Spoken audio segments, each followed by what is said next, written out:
kekuatanku, sukacitaku. Sejauh langit dari bumi, sejauh langit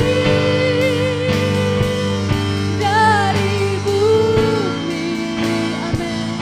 Begitu besarnya kasih-Mu, penuhi hati kami yang rindu menyembah-Mu, Yesus. Sejauh langit dari bumi, begitu besarnya kasih-Mu. Kaulah Tuhan, kekuatanku,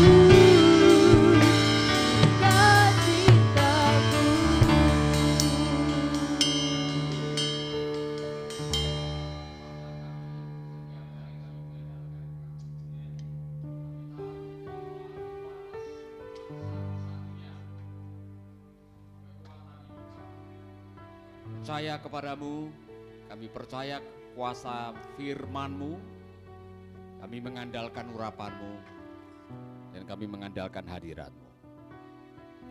Berfirmanlah Tuhan, kami siap mendengar pagi hari ini. Dalam nama Yesus kami berdoa. Amin, amin. Shalom semuanya. Saya mau menyapa Anda semuanya yang nonton lewat live streaming yang dari Papua ini, dari Maluku, terutama yang dari Radio Shalom di Maluku Utara. Saudara-saudara yang ada di Maluku Tenggara juga, yang mendengarkan radio dari jaringan Dian Mandiri yang ada di Moa dan Samlaki. Dan saudara-saudara saya juga menyapa Anda semuanya yang ada di Bali, di NTT, Sulawesi, Kalimantan, kemudian Sumatera, dan yang paling aktif dari Sabah. Ada banyak saudara kita yang dari Sabah. Nah, pagi hari ini saya mau melanjutkan apa yang saya bahas beberapa hari yang lalu mengenai bagaimana trik kita menghadapi rasa tawar hati. Kita semua pernah mengalami tawar hati, hatinya tawar. Artinya apa? Tidak ada gairah, tidak ada passion, tidak ada semangat, tidak ada tujuan. Bawaannya kalau orang sudah tawar hati, aduh ya nasib, lebih baik saya mati. Itu contoh orang yang sudah tawar hati. Pernah tawar hati? Yang pernah tawar hati angkat tangan. Yang belum pernah dan yang tidak angkat tangan, Anda bohong. Karena kita semua pasti pernah tawar hati. Nah, kita sudah membahas beberapa hari yang lalu rahasianya Rasul Paulus supaya tidak mudah tawar hati. Dia tahu identitasnya, dia tahu bagaimana bertahan, dia bertahan di dalam kasih anugerah Tuhan. Kemudian dia tidak hidup pura-pura. Masih ingat saudara-saudara, kita mengajak Anda semuanya untuk belajar dari Rasul Paulus, dan Rasul Paulus pada akhirnya bahkan mengatakan hati nurani saya bersih, silahkan menghakimi saya.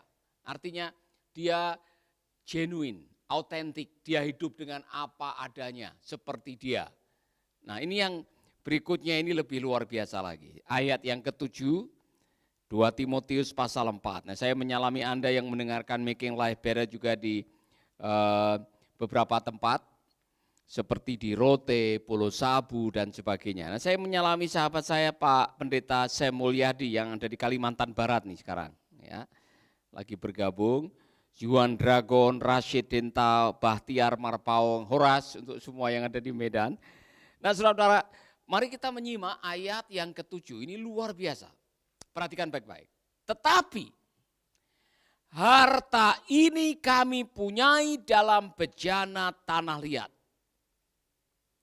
supaya nyata bahwa kekuatan yang melimpah-limpah itu berasal dari Allah, bukan dari diri kami. Ini pengakuan Rasul Paulus. Dia jabarkan, kekuatan macam apa? Dalam segala hal kami ditindas, namun tidak terjepit. Kami habis akal, namun tidak putus asa. Kami dianiaya, namun tidak ditinggalkan sendirian. Kami dihempaskan, namun tidak binasa. Kita sudah membahas kemarin berapa kali kapal, berapa kali dia dicambuk, setiap cambukan 39 kali. Berapa kali dia terapung-apung di tengah laut. Berapa kali dia menghadapi bahaya penyamun, bahaya orang-orang yang jahat, berkali-kali. Tapi ini yang dia katakan. Kami senantiasa membawa kematian Yesus di dalam tubuh kami. Supaya kehidupan Yesus juga menjadi nyata di dalam tubuh kami. Sebab kami yang masih hidup ini terus menerus diserahkan kepada maut karena Yesus. Supaya juga hidup Yesus menjadi nyata di dalam tubuh kami yang fana ini. Maka demikianlah maut giat di dalam diri kami dan hidup giat di dalam kamu. Namun karena kami memiliki roh iman yang sama seperti ada tertulis, aku percaya, sebab itu aku berkata-kata, maka kami juga percaya. Dan sebab itu kami juga berkata-kata. Karena kami tahu bahwa Ia yang telah membangkitkan Tuhan Yesus akan membangkitkan kami juga bersama-sama dengan Dia. Dan Ia akan menghadapkan kami bersama-sama dengan kamu kepada dirinya. Saudara-saudara, Rasul Paulus sedang mengatakan seperti ini. Relax in your weakness. Semua bilang relax in your weakness. 1, 2, 3. Saudara-saudara, relax, santai dalam kelemahan. Rasul Paulus sedang mengatakan, saya punya kelemahan. Di dalam pelayanan ini saya punya kelemahan. Tubuh ini dia bilang, tetapi harta kami punyai dalam wajah tanah liat. Saya ini tanah liat. Dia mengatakan, saya ini tidak punya kekuatan apa, saya hanya tanah liat. Kalau saya bisa bertahan dimaki, dikhianati, dianiaya, dipojokkan, ditindas, kok masih kuat. Semata-mata bukan karena tubuh kami ini, tetapi karena Kristus yang ada di dalam kami, karena kemanapun kami pergi, kami membawa kematian Kristus. Wah, ini pelajaran yang luar biasa, saudara. Dalam pelayanan, dalam hidup ini, Anda akan ketemu kesulitan, Anda akan ketemu penindasan, Anda akan ketemu penolakan, Anda akan ketemu barangkali bullying atau direndahkan orang. Tetapi saudara-saudara, dalam situasi seperti itu supaya tidak putus semangat. Ini rahasianya Rasul Paulus. Bawalah Kristus dalam kelemahanmu. Dia mengatakan, saya membawa kematian Kristus dalam hidup saya ini. Artinya saya siap mati seperti Kristus.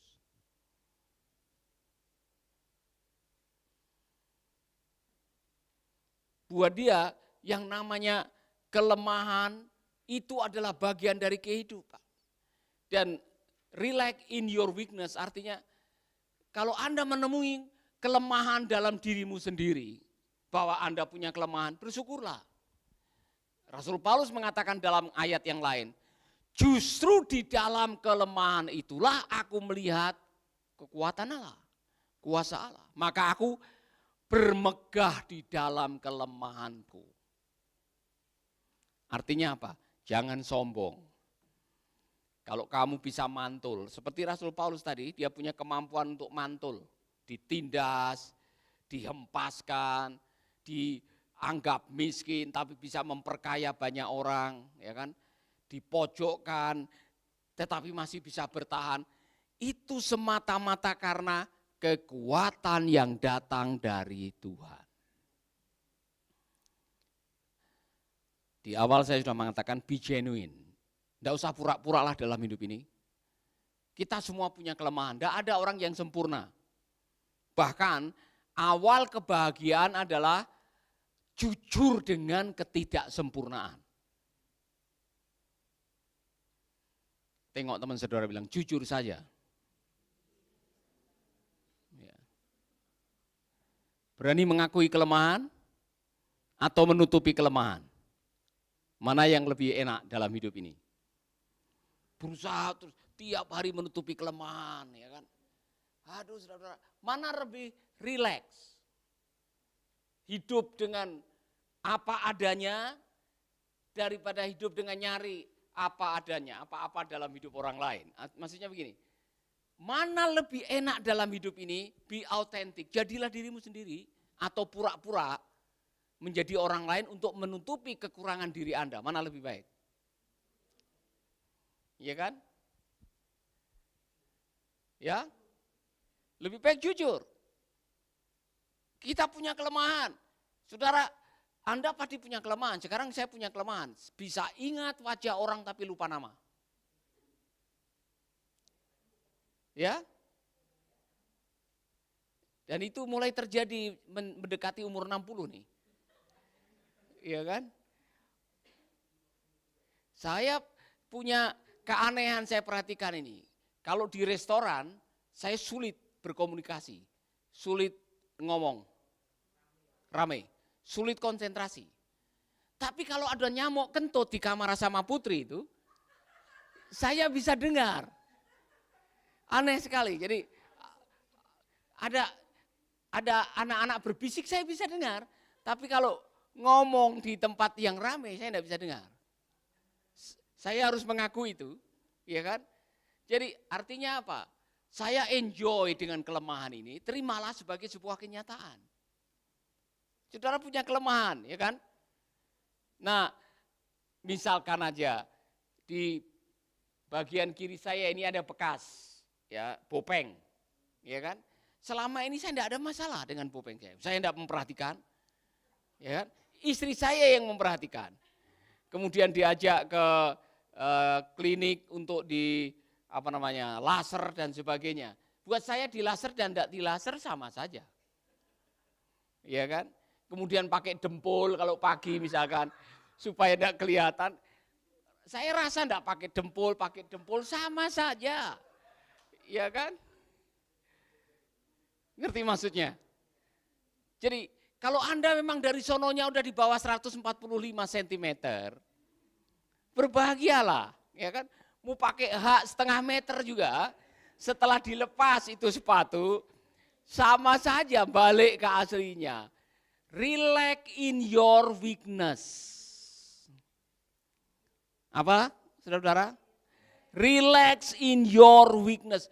Belajarlah menerima dan mensyukuri kelemahan yang memang ada dalam hidup ini. Rasul Paulus mengatakan, saya ini sebetulnya tanah liat. Kalau saya bisa kuat menghadapi segalanya karena ada Kristus di dalam hidup kami. Kekuatan Kristus yang memampukan kami. Amin. Mari kita lihat kembali ayat tadi. Jadi orang yang bisa menerima kelemahan dirinya, dia akan mempunyai kemampuan untuk bounce back. Bounce back. Tidak mudah putus asa. Seperti bola, kalau bola dijatuhkan, dia memantul, itu namanya bounce back. Setiap hamba Tuhan, setiap anak Tuhan harus punya kemampuan bounce back. Bounce, itu memantul. Dimaki-maki masih bisa senyum. Rasul Paulus dia mengatakan seperti ini. Dalam segala hal kami ditindas, namun tidak terjepit. Habis akal, namun tidak putus asa. Dianiaya, namun tidak ditinggalkan sendirian. Dihempaskan, namun tidak binasa. Masih ada namunnya. Saudara harus punya namun dalam kehidupan kita, ya kan? Kalau saya minta saudara coba menggambarkan, saudara pernah punya pengalaman direndahkan orang, namun masih bisa tetap senyum dengan orang yang merendahkan, ya kan? Saudara dimiskinkan oleh orang, namun masih bisa memperkaya banyak orang lain. Saudara mengalami hal-hal yang mungkin digosipkan orang, namun masih bisa mentraktir yang menggosipkan. Ya kan? Saudara mungkin dianggap tidak mampu dari kampung, namun saudara bisa menolong mereka menjadi orang yang berhasil. Saudara, setiap orang harus punya kemampuan bounce back. Tengok teman saudara bilang bounce back. Haleluya. Jadi untuk Edison Pasaribu, Harun Lakim, saudara-saudara yang lagi nonton, saya mau cek, Anda punya enggak kemampuan bounce back? Coba teliti pengalaman Anda. Saudara dulu pernah dilecehkan orang, wah kamu tidak cocok jadi ketua sekolah Alkitab di Ambon, Paulus. Saya bertahan. Bahkan sampai bapak ketiga baru meninggalkan Ambon. Ya kan? Kamu enggak bisa, kamu dari kampung. Saya dapat award. Ya kan? Bahkan menerima awardnya di Amerika. Oh yayasan ini kalau saya tinggalkan, kalau saya tidak ada di situ tidak akan berhasil. Kita mendapatkan penghargaan dari pemerintah. Bounce back. Amin. Siapa yang kalau waktu kecil dipoyoi orang Jawa bilang, dibullying, dijelekkan sama teman-temannya, saudara nangis, pulang lapor orang tua. Ya kan? Pernah? Ya. Pernah ya? Saudara nangis, mereka bilang aku gendut. Ya. Kemudian sudah nangis. Saudara-saudara belajar bounce back. Enggak apa-apa gendut, ya kan? Dilawan, saudara-saudara. Ya kan? Ya kan? Enggak apa-apa saya pendek. Ya kan? Kalau ada gempa saya mudah masuk ke kolong. Ya kan? Enggak apa-apa rambut saya botak atau kepala saya botak. Saya enggak perlu pakai sisir. Jadi saudara selalu menerima kelemahan dengan senang hati karena apa? Ada bounce back.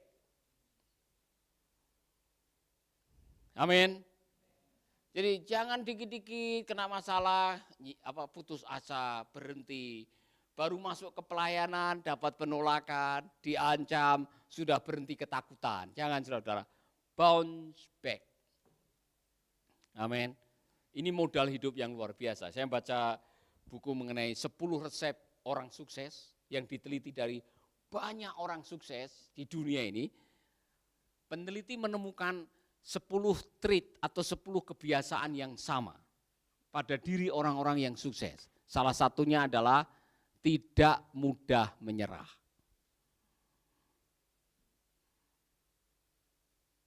Resilience.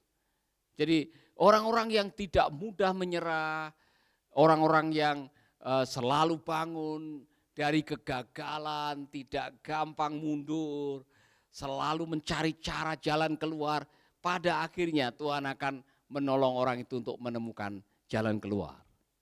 Bounce back. Tengok teman saudara bilang, bounce back. Amin. Jadi ini yang nonton, sahabat-sahabat saya yang nonton, for Brother John Carter, miss you very much. Thank you for watching. Ini Pak John Carter, mantan dosen saya di Filipina, dia nonton. Ibu Marcelina dan juga Christina Samuel yang lagi nonton, punyakah Anda yang namanya bounce back? Ya kan? Ini penting bagi kita sekalian. Haleluya. Kita lanjutkan. Saya sangat diberkati oleh pelajaran ini. Kita lanjutkan. Hal yang kedua yang saya pikir ini sangat penting sekali. Saya yakin kita semua akan belajar dari sini. Karena kami tahu bahwa Ia yang telah membangkitkan Tuhan Yesus akan membangkitkan kami juga bersama-sama dengan Kristus. Dan Ia akan menghadapkan kami bersama-sama dengan kamu kepada dirinya. Jadi salah satu rahasia yang membuat Rasul Paulus tahan menderita, karena dia bangga dengan penderitaan di dalam Kristus. Sebab kami yang masih hidup ini terus-menerus diserahkan kepada maut. Karena Yesus, supaya juga hidup Yesus nyata di dalam tubuh kami yang fana ini. Maka demikianlah maut giat di dalam diri kami, dan hidup giat di dalam diri kamu. Namun, karena kami memiliki roh iman yang sama, seperti ada tertulis, aku percaya, sebab itu aku berkata-kata, maka kami juga percaya, dan sebab itu kami juga berkata-kata. Sebab karena kami tahu bahwa Ia yang telah membangkitkan Tuhan Yesus akan membangkitkan kami juga bersama-sama dengan Yesus. Jadi ada satu kalimat yang mengganggu saya. Karena Rasul Paulus mengatakan, kalau kami menderita, kalau kami dianiaya, kami bisa tabah. Karena apa? Kami kemana-mana membawa kematian Kristus.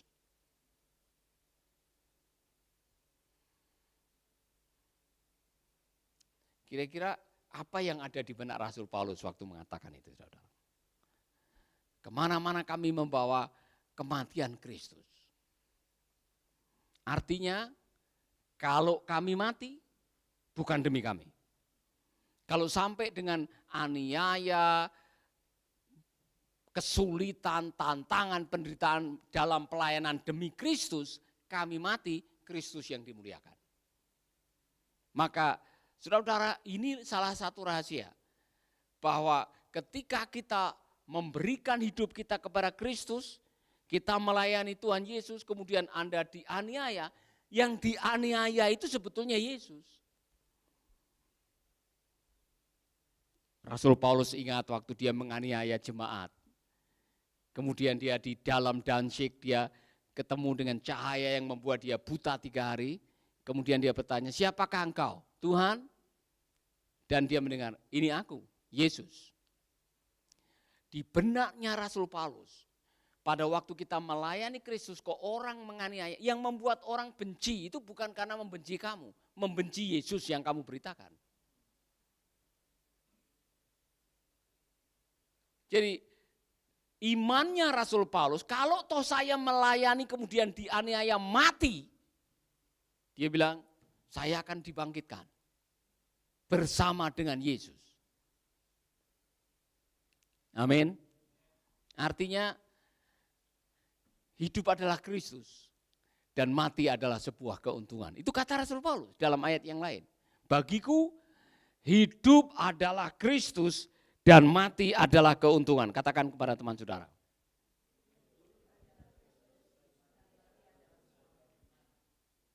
Amin.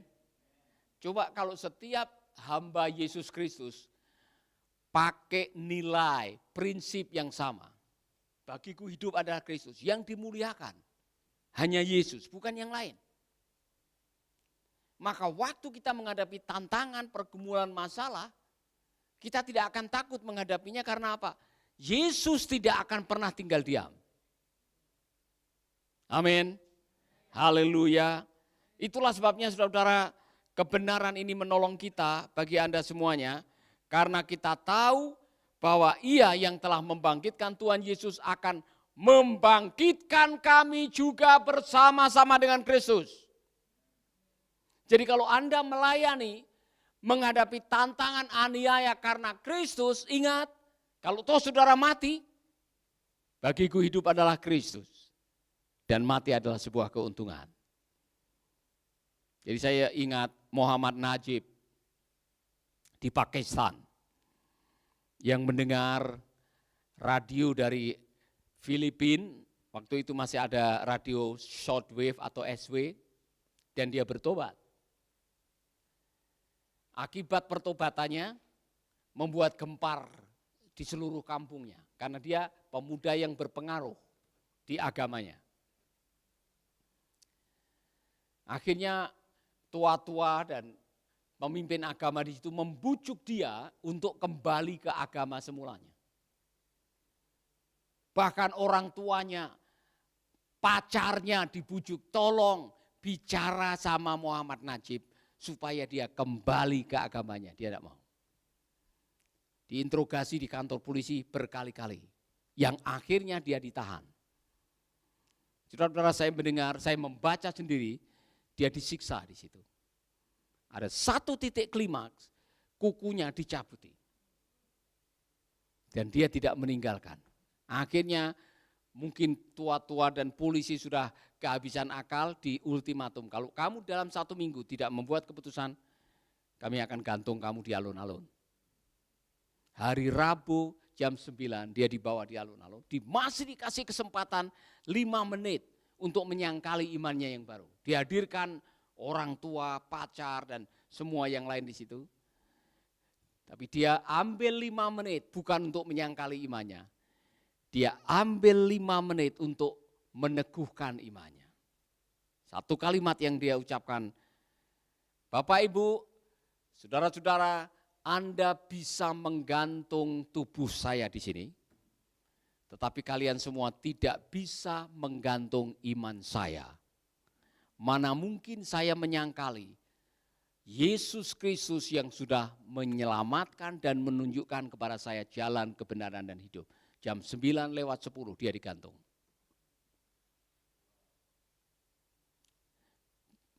Bagaimana dia bisa bertahan? Dia meyakini keyakinan seperti Rasul Paulus tadi. Kalau saya mati, saya akan mendapatkan kebangkitan bersama-sama dengan dia. Maka dia mengatakan, bagiku hidup adalah Kristus dan mati adalah sebuah keuntungan.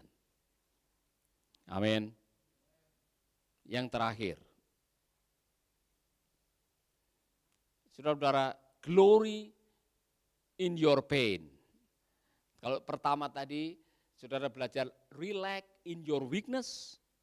Yang berikutnya, you must glory in your pain. Sebab semuanya itu terjadi, ayat 15.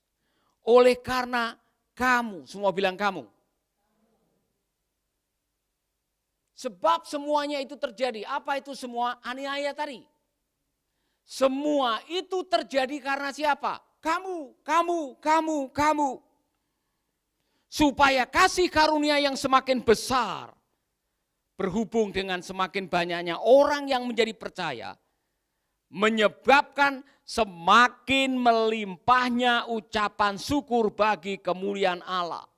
Kalimat berikutnya, sebab itu kami tidak tawar hati. Tetapi meskipun manusia lahiriah kami semakin merosot, namun manusia batiniah kami dibaharui dari hari ke hari. Saya suka ini. Sebab penderitaan ringan yang sekarang ini mengerjakan bagi kami kemuliaan kekal yang melebihi segala-galanya. Jauh lebih besar daripada penderitaan kami. Sebab kami tidak memperlihatkan yang kelihatan, memperhatikan yang kelihatan, melainkan yang tidak kelihatan. Karena yang kelihatan adalah sementara, sedangkan yang kelihatan, yang tak kelihatan adalah kekal. Jadi rahasia yang berikutnya, Rasul Paulus tahu bahwa saya ini menderita bukan untuk kepentingan saya. Saya dianiaya bukan untuk kepentingan saya. Saya dicambuk bukan untuk kepentingan saya. Saya menderita karena kamu, supaya kasih karunia Allah makin melimpah. Karena apa? Banyak orang yang diselamatkan. Banyak orang yang menerima kasih karunia. Sampai dia mengatakan begini, kalau saya mau nih, keinginan saya lebih baik meninggalkan dunia ini. Dia pernah ngomong, kalau saudara tanya, mana lebih baik? Saya mati sekarang dan meninggalkan dunia ini, atau saya ada di bumi ini. Rasul Paulus, saya lebih baik masih ada di dunia ini demi kamu. Walaupun harus siksa, walaupun harus menderita, walaupun harus teraniaya. Tapi kalau kehadiran saya di bumi masih bermanfaat bagi kamu, saya lebih baik bertahan di bumi, walaupun menderita. Hebat kan saudara-saudara? Tidak semua orang seperti ini. Jadi kalau hamba Tuhan baru mau melayani hujan batal,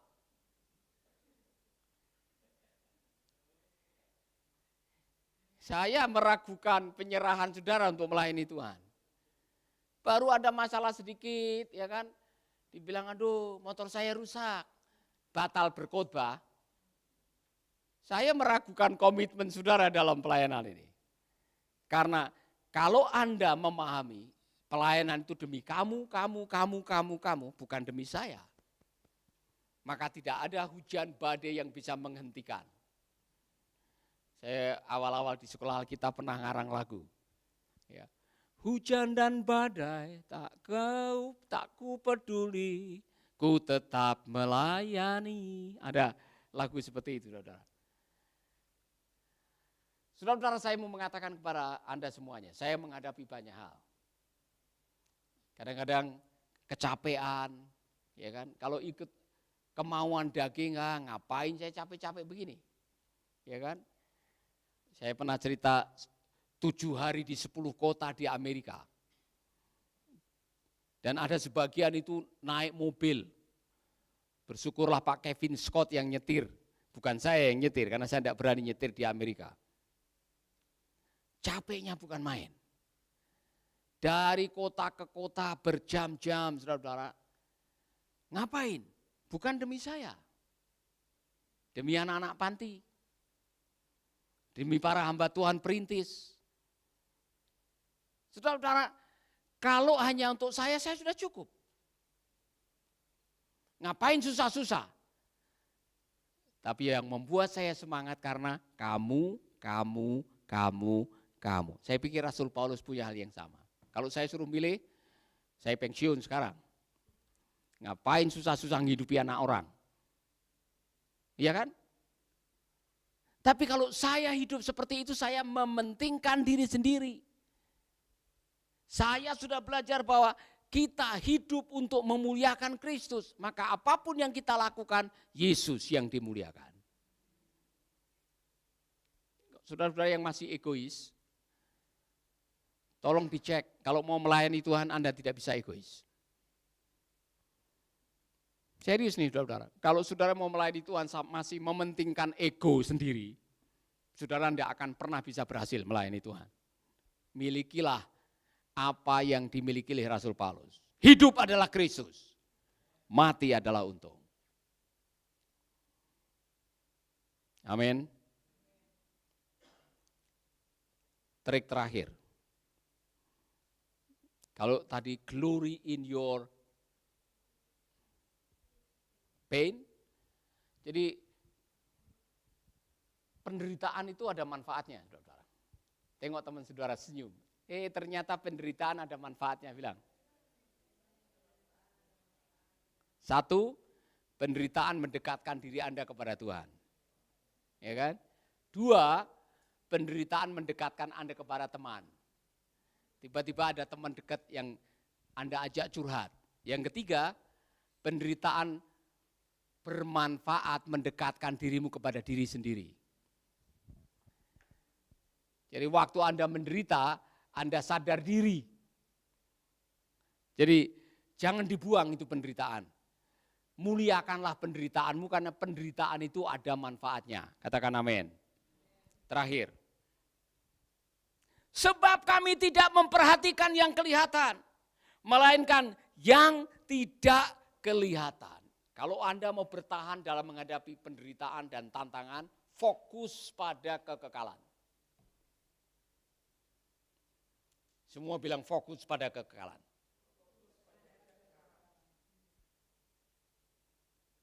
Ini yang Rasul Paulus katakan. Karena yang kelihatan adalah sementara, yang saya lihat sementara.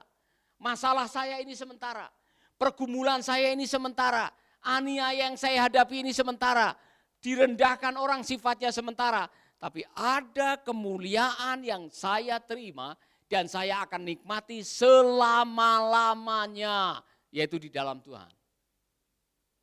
Saudara-saudara, saya jadi ingat waktu Stefanus dirajam batu, Paulus ada di situ. Waktu itu dia masih menjadi ketua aniaya gereja atau menjadi bosnya istilahnya, yang dapat surat fatwa dari majelis ulama Yahudi. Itu Rasul Paulus. Maka dia bisa menganiaya banyak, termasuk waktu Stefanus dirajam batu. Paulus ada di situ. Tapi ada satu kalimat, saya kurang tahu, barangkali Paulus mengamati. Ketika Stefanus dirajam, dia mengucapkan kalimat mirip kayak Yesus, aku serahkan nyawaku. Kalimat mengatakan ketika Stefanus mati, Yesus berdiri. Untuk apa Yesus berdiri? Menyambut kematian seorang martir. Di hadapan Tuhan, komitmen Anda mengikut Yesus akan diberi penghargaan. Dan Rasul Paulus sekarang menggunakan itu. Saya menderita, tidak sebanding dengan apa yang saya terima nanti. Penderitaan saya sekarang ini tidak seberapa dengan kemuliaan yang saya akan dapatkan di dalam surga. Amin. Haleluya. Maka sekali-sekali nyanyi, oh Yerusalem. Masih ingat lagi itu, oh Yerusalem, kota mulia. Jangan nyanyi sekarang, Anda akan di demo. Kalau Anda nyanyi sekarang, Anda akan didemo oleh orang-orang lain. Tetapi yang saya mengatakan, saudara, di surga nanti, apa yang Anda derita, apa yang Anda alami, diberi penghargaan oleh Tuhan. Maka kalau saudara sedang menderita karena mengikut Tuhan, melayani Tuhan, ini terutama saudara-saudara yang nonton, saudara yang sedang dapatkan aniaya, kesulitan, ada beberapa yang menganiaya sendiri adalah suaminya atau keluarganya. Anda diusir dari rumah gara-gara percaya Yesus, bertahan. Amin. Setialah sampai mati. Saya pengen nyanyi lagu itu, Bu. Bu, setialah. Ayo ini coba nyanyi lagi. Saya kurang tahu saudara masih bisa, ini lagu jadul nih, lagu zaman dulu waktu saya baru bertobat. Setialah sampai mati. Seperti Tuhan Yesus. Setialah sampai mati. Amin. Apakah jawabanmu untuk kasih setianya? Setialah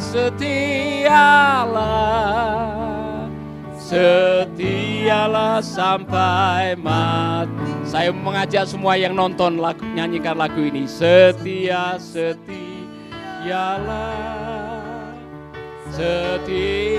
sampai mati. Seperti Tuhan Yesus. Setialah sampai mati. Apakah balasanmu untuk kasih setianya?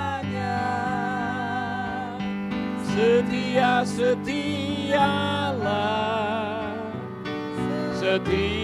sampai mati. Bapak Ibu yang sedang melayani Tuhan, Pak Toto, Batman Lucy, Risama Waruwu, dan saudara-saudara yang lain yang sedang melayani Tuhan, kalau Anda sedang diizinkan teraniaya atau menderita karena Kristus, berbanggalah. Fokuslah pada yang kekal, bukan yang sementara. Semua yang Anda lewati ini sementara. Atau saudara-saudara yang lagi nonton, karena imanmu engkau disisihkan. Karena imanmu engkau teraniaya, dihina, atau dibullying, atau engkau mengalami kesulitan. Fokuslah pada Tuhan. Penderitaan yang kau alami tidak sebanding dengan mahkota kekal yang akan Anda terima. Mari kita bangkit berdiri. Kalau sudah mengatakan, Pak, saya perlu kekuatan iman. Saya perlu pertolongan Tuhan, saya perlu penghiburan, saya perlu kekuatan. Saudara-saudara, saya mau menyanyikan lagu ini, Setialah. Nanti saya minta Pak Roni maju ke depan, berdoa buat kami semua yang sedang membutuhkan kekuatan.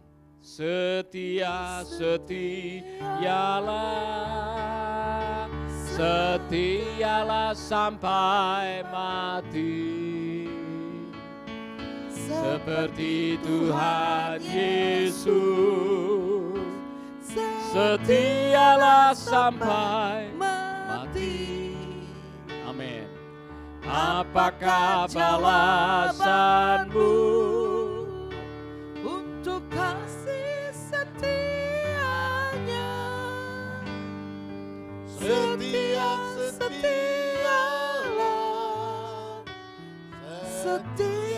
sampai mati. Bapak Ibu, mari kita berdoa. Tuhan, kami mengucap syukur untuk anugerah-Mu, untuk kebaikan-Mu. Kami bersyukur buat kebenaran firman Tuhan yang Tuhan berikan. Mengajari kita, mengingatkan kita semua supaya tetap setia kepada Tuhan, mengutamakan Tuhan, melakukan kebaikan, melakukan kehendak Tuhan. Bapak, terima kasih yang mau berdoa bagi setiap kami Tuhan. Khususnya saudara-saudara kami yang senantiasa mengikuti, hadir di studio, bahkan saudara-saudara kami yang selalu mengikuti melalui live streaming Tuhan. Apapun yang merupakan